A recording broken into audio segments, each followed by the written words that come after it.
Никој не е над законот. Ке повторам, никој не е над законот. Меѓутоа, ова што се сега случува, за мене уште вие да покренувате ваква работа е врв на цинизам. Вие кој бевте човекот кој ги рушевте институциите, правевте со шарените револуционери напати на Уставен суд и на Кривичен суд и нема више на која институција не напаѓавте, вие сега се залагате да браните институции. Смешно. Не знам, колега, дали не сте свесни дека во политичкиот систем, значи, постојат три столба на власт, тоа е законодавната власт, парламентот, извршната власт, владата и судската власт. Меѓутоа, законодавната власт е над сите. Со ова сега што го правите, со оваа агонија што сега ја отворате, законодавната власт ја ставате како продолжена рака на извршната власт и на судската власт. Вие сте свесни дека за одземање на имунитет на пратеник треба да биде осуден на 5 години затвор најмалку или фатен флагрантно каде го крши законот. Овдека немаме ни еден од тие моменти. Покрај тоа, до сега да не се повторувам, сите оние мерки со кои може судот да бара притвор не се исполнети. Значи, ние не браниме криминал. Ке повторам една работа што сите овдека ја повторуваме. Секој кој направил криминал во својот живот треба да одговара. Ако ние, другите, кои цел живот сме оделе по линијата на законот и не сме одговарале, затоа што сме го почитувале законот, време е еднаш со некои работи да расчистиме. Секој кој направил криминал треба да одговара. Меѓутоа, и ова што го правите е соучесниство во криминал.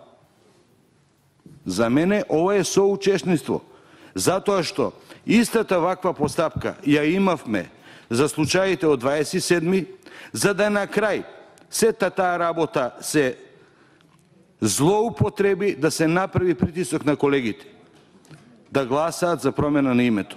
Која е позадината, Павле, сега за оваа работа? За многу помала работа која е, барем од она што го слушна во јавноста, злоупотреба на службена должност, бидејќи не покренал нешто и каде постои материјална штета, е поголемо од претходниот случај за кој колегата беше теретен и најдоследно ги испочитува институциите во Република Македонија. Значи, најдоследно ги испочитуваше сите мерки кои му беа зададени. И сега, за многу помало дело, дали ова одмазда или е предигра за некоја нова работа која ја спремате, или треба да дадете порака на народот. Народе, седи мирен, видите дека никој во оваа држава не е сигурен. Секого можеме да апсиме.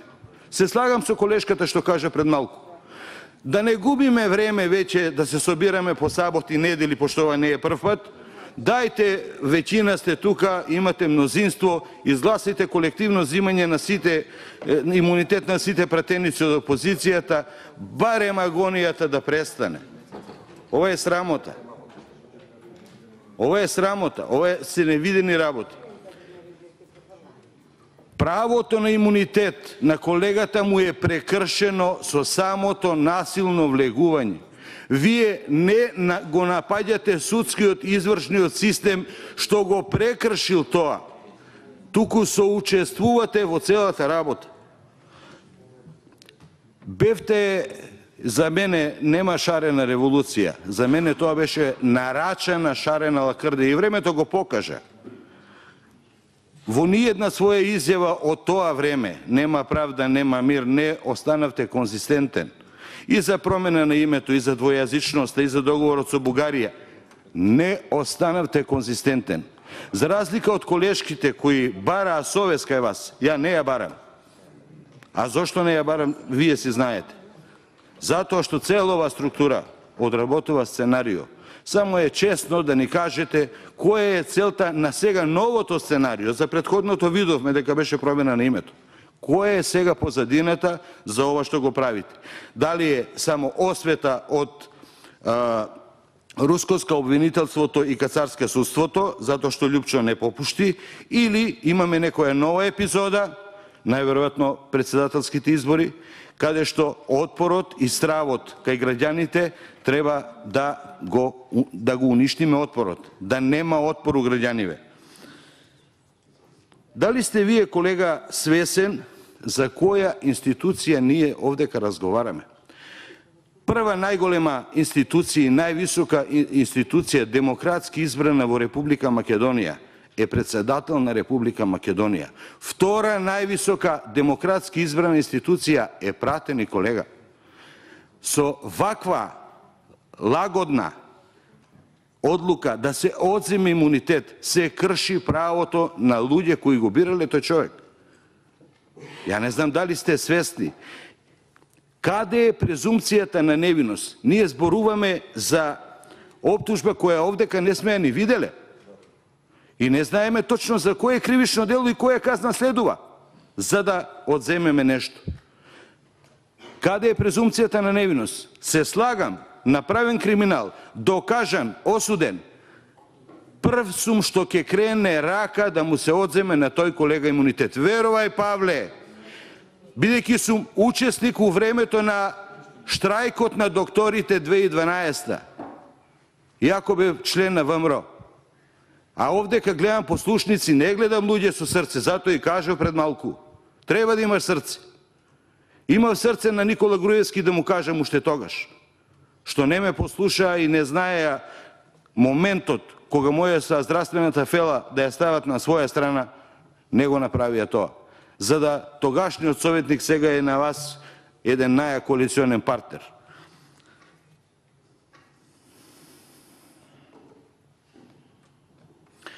Уште нешто, дали ви требаа 2 години власт, за да после 2 години за вакво дело да покренете? 2 години. Колеги, ја не знам што правевте овие 2 години. Што работевте? Каде е она синтагма, она реченица, она флоскула? Ке ги осудиме и парите ке ги вратиме кај граѓаните. После 2 години нон-стоп судења, нон-стоп судот ни беше главна атракција во Република Македонија. Кажи ми, Павле, кого осудивте и кој врати пари на државата? Еден. Сега ги гушкате затоа што ви ја завршија главната работа на партијата и владата за една употреба да го смени името и идентитетот на оваа држава. Сите од криминалците кои ви помогнаа, вие ги прегрнавте. Ова одмазда што сега сакате да ја направите, колеги, ќе ви кажам со една голема народна изрека. Не му го прави тоа некому што не би сакал тебе да ти го прават. Животот е краток кога треба да чиниш добри работи, ама е долг кога треба да ти се вратат лошите работи. Благодарам.